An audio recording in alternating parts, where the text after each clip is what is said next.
time for a look at your West Tennessee forecast with meteorologist Brian Davis.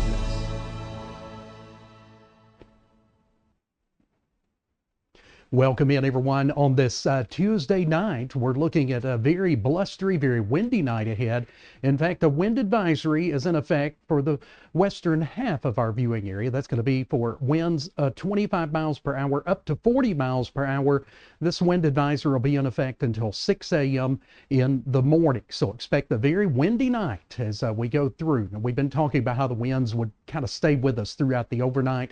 57 right now in Savannah. We're currently looking at winds out of the south-southwest at 7, but we've seen these winds gusting up to around 20 to 25 several times throughout the afternoon and the evening hours. So we do anticipate that those winds will continue with us. Looking live now in downtown Parsons, we've got 9-mile-per-hour winds out of the south-southeast, 57 degrees also, and in downtown Kenton right here, looking good.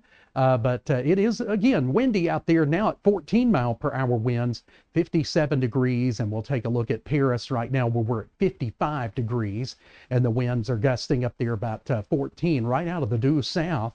We're going to continue to see this pattern, and it's going to be a very mild night thanks to these south winds, keeping our temperatures up there, also driving our dew points up as well. Of course, the dew point's a true measurement of moisture in the atmosphere, and those dew points have been going into the 50s, and it is going to continue to load that atmosphere as we go through tomorrow as well, all these south winds, but we're currently in the mid to upper 50s all throughout West Tennessee. So a very mild night when you think about a February winter night.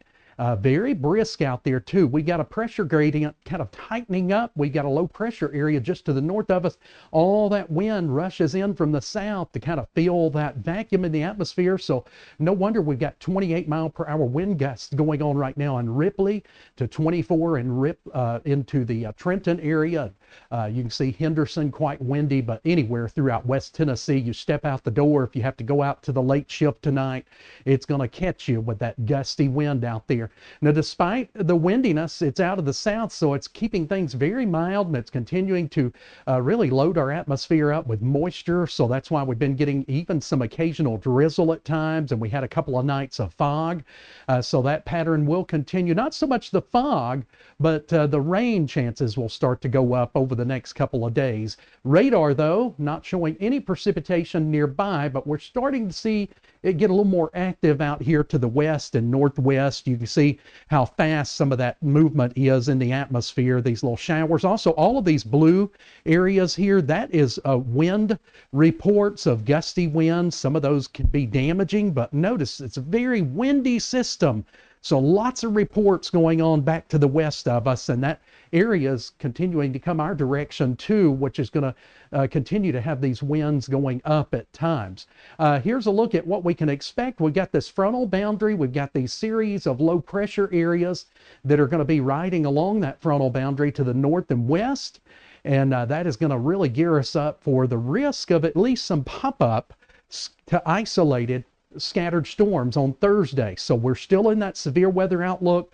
Again, this is for Thursday. We're in the marginal throughout the northern part of our viewing area, north of I-40 here. You can see the yellow, which is the greater risk, or the 2 out of 5, but something we'll have to watch as we go through the day on Thursday.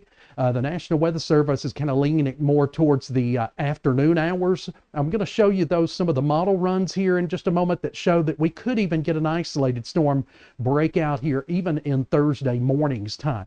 A little less conducive for a severe storm around that time of the day, but we can certainly have them. And this will carry on into Thursday evening. This is why we're still kind of in that northern fringe area for Friday.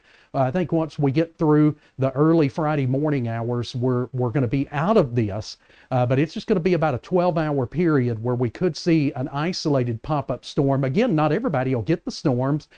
Probably most of us will not, but we'll have to watch. And this is 6 a.m. on Thursday, and you can see, looking at the Euro model, it shows some of these little individualized storms those can begin to develop very quickly and develop into a supercell, which can go on and produce a tornado. Now, we're not saying that's going to happen. Very few of these would probably do that, but they could still produce some gusty, damaging winds. But anytime you get a supercell, you can have some problems there. So that's something we'll be watching. And if I showed you that model on into the afternoon, evening, we got a couple of little areas there too where we could see it pop, but we'll narrow in on that tomorrow as we're right in that very good range and kind of get our timing together better to try to estimate exactly when. But we just got to know Thursday is going to be kind of more like a summer-like day where we could see those storms pop, especially north of I-40. For tonight, with those south winds, we're used to seeing the temperature fall, but that's not going to be the case. You can see it's actually going to rise a little bit. We go to about 3 a.m., we'll bump up a degree or two, and by the time we get to the bus stop in the morning, it'll be close to 60 degrees. So this is going to be one of those different situations where the temperature actually slowly rises at night. So in the morning, having a cup of coffee, it's going to be a few degrees warmer than it was this morning, and it's going to be still kind of chilly, kind of windy though. Those winds about 10 to 15 at times. And again, the wind advisory overnight tonight, winds could exceed 35 miles per hour and hit 40 miles per hour at times. So if you're asleep late tonight or in the morning, you hear something kind of rattling, it's probably the wind on the rooftop. So heading off to the bus stop, cloudy skies. We'll be up close to 70 there towards the afternoon, but I think the clouds are going to hang around with us as that disturbance gets closer to us. Looking at our 7-day forecast, so we'll be up in the upper 60s tomorrow, cloudy, breezy. We'll be down to 60 on tomorrow night and back up to 76 on Thursday. We do have that chance of isolated storms. Now, in between the areas that get a storm or two, it's probably going to be more of a sunny variety. So this will be kind of like you think of in like the summer where you see those distant towering storms.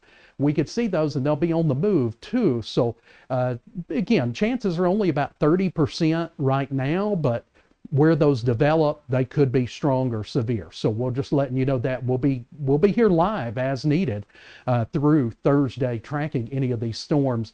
Now we drop to 47 and winter starts to make a return as we head into the weekend. In fact, looking pretty good on Friday, but Friday night into Saturday, a few showers. But watch what happens. The temperature just dives off here, and we could see a few of these little showers late Saturday end with a few snowflakes. Now the ground's way too warm, no need to panic.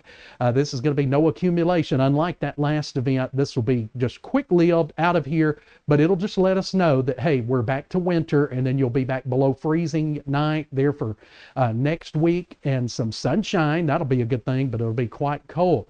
All right, friends, have a great rest of your night, everyone. We'll have another look for in the morning. Stay with us. We are West Tennessee Weather Channel.